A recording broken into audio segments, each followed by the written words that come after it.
Oi, gente, bem-vindos à nossa última aula sobre as classes gramaticais e a última aula, né, que a gente vai trabalhar o verbo.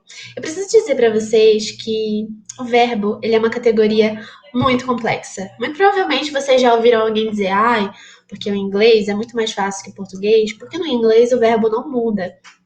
E é isso, né? O verbo ele é muito variável no português. Então a gente tem que trabalhar com cada uma dessas variedades. Hoje vai ser impossível, né, eu trabalhar todo o conteúdo do verbo com vocês, mas eu vou tentar passar uma boa base. Então, o verbo é uma classe gramatical que pode indicar uma ação, um fenômeno ou um estado. Ele se flexiona em pessoa, número, tempo, modo e voz.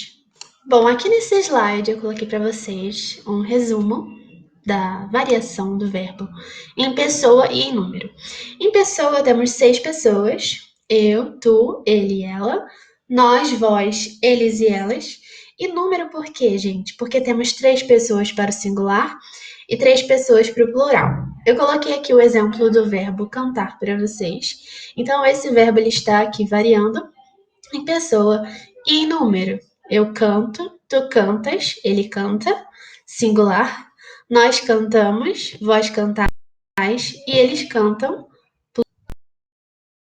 O tempo, eu acredito, né, que todo mundo já saiba disso.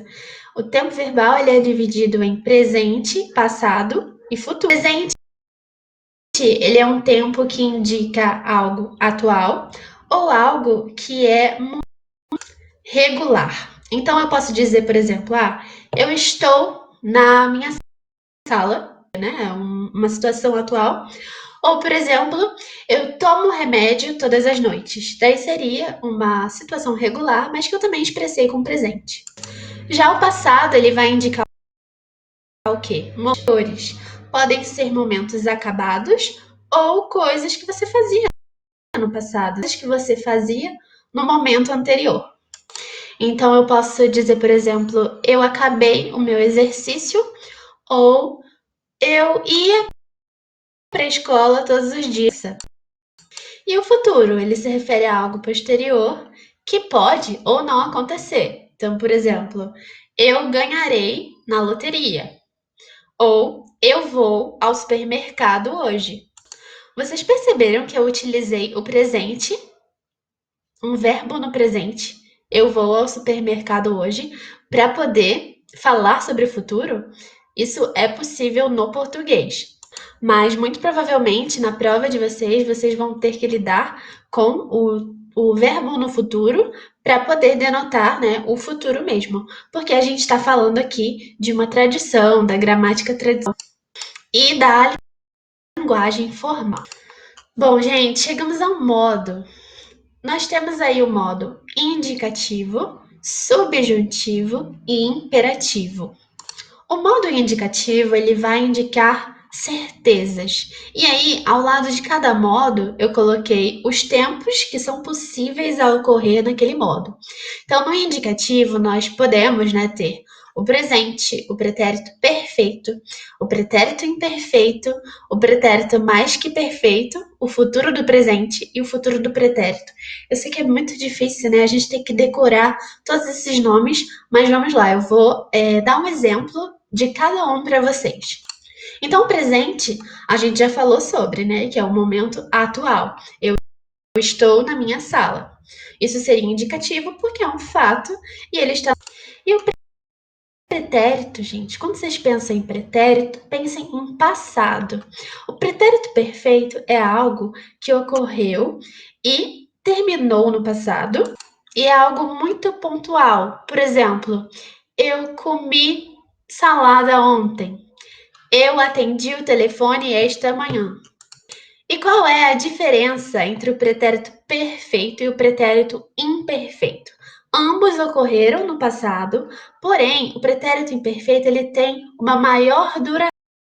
Lembram quando eu dei o exemplo, eu ia para a escola quando eu era criança? Isso é algo que aconteceu no passado, mas que tem uma certa duração. Eu ia para a escola todos os dias, um grande período da minha vida. Esse seria o pretérito imperfeito. E o pretérito mais que perfeito? O pretérito mais que perfeito, ele se refere a uma anterioridade. Existe o pretérito mais que perfeito simples, que já não é mais utilizado, e o pretérito mais que perfeito composto, que é o que a gente usa hoje.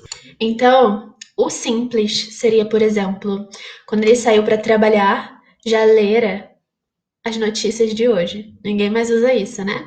Mas o composto a gente usa. E como é que ficaria essa frase no pretérito mais que perfeito composto? Quando ele saiu para trabalhar, ele já tinha lido as notícias. Então, esse tinha lido é algo que expressa anterioridade, como eu falei, né? Antes dele ir para trabalhar, ele já tinha feito esta ação. Então, o pretérito mais que perfeito também está dentro do indicativo. E o futuro do presente, o que que é? Se refere a uma ação que ainda vai ocorrer. Então, amanhã eu irei à academia. Já o futuro do pretérito, ele vai indicar uma indignação. Então, por exemplo, poxa, se eu tivesse tido tempo, eu iria à academia. Se você tivesse estudado mais, você teria passado na prova. E quando eu falo do feto, a gente também, como assim, então vocês, se eu tivesse tempo, alguma coisa assim, eu iria à academia, esse iria no futuro do simples, mas eu também falei para vocês um exemplo, até esqueci o exemplo que eu dei, é, como é que era, gente, para passar na prova, tá, alguma coisa de passar na prova, eu teria estudado com o futuro. Então, tudo isso, né, que eu resumi e que eu dei exemplo para vocês são coisas dentro do indicativo. Por quê? Porque ele é algo que é uma ação, um fato. Quando a gente vai para o subjuntivo, o que é esse modo? Normalmente, o modo subjuntivo ele expressa um desejo, uma dúvida, uma hipótese, uma possibilidade. E quais são os tempos que podem ocorrer no subjuntivo? É o presente, o pretérito imperfeito e o futuro. Eu vou dar um exemplo de cada um para vocês. Vamos pensar em uma frase no modo subjuntivo e no presente. Eu espero que eu ganhe mais dinheiro quando eu me formar. Então, isso daí é o quê? É um desejo. E ele está no presente. Quanto ao pretérito imperfeito, no modo subjuntivo, nós podemos dizer, por exemplo, se eu tivesse trabalhado mais, agora eu estaria de férias. Então, é algo que já aconteceu, né? Você não trabalhou. Mas, ainda assim, não é bem um desejo, porque não tem mais como acontecer, mas você deseja mudar, de repente, essa realidade, né? Se fosse possível. E o subjuntivo no futuro, gente? Posso dizer, por exemplo, quando eu escrever o meu livro, eu vou ficar famosa. Então, é um desejo, né? É uma hipótese e a gente está falando sobre o futuro. E o imperativo, vocês conhecem? O imperativo, ele vai sempre denotar uma ordem, um conselho. A gente vê muito o modo imperativo em receitas, por exemplo. Então, corte a alface, sei lá, vá para o seu quarto. Então, isso é o imperativo. Bom, agora eu vou falar um pouco sobre as formas nominais do verbo, que muito provavelmente vocês também já ouviram falar sobre. A gente tem aqui o infinitivo, o gerúndio e o particípio. Por que eles são chamados assim? Porque eles parecem, né? Então, eles se comportam como um nome, mas ainda assim eles expressam uma ação. O infinitivo, por exemplo, ele expressa a ação em si. Então, ler, comer, dormir. E o infinitivo no português tem ele flexionado ou não. O flexionado seria assim: comer, por exemplo, dormirmos. E o gerúndio, pessoal? O gerúndio, ele vai indicar uma ação que está ocorrendo naquele momento. Então, eu estou dormindo, eu estou comendo, eu estou estudando. E o particípio, o que que é? Normalmente ele vai se unir a um verbo auxiliar para poder formar algum tempo do passado. Lembra quando eu falei com vocês do pretérito mais que perfeito? Quando eu digo assim, ai, eu tinha ido na farmácia, mas não encontrei o remédio. Eu inventando os exemplos na hora, né? Quando eu digo eu tinha ido, a gente tem o tempo mais que perfeito.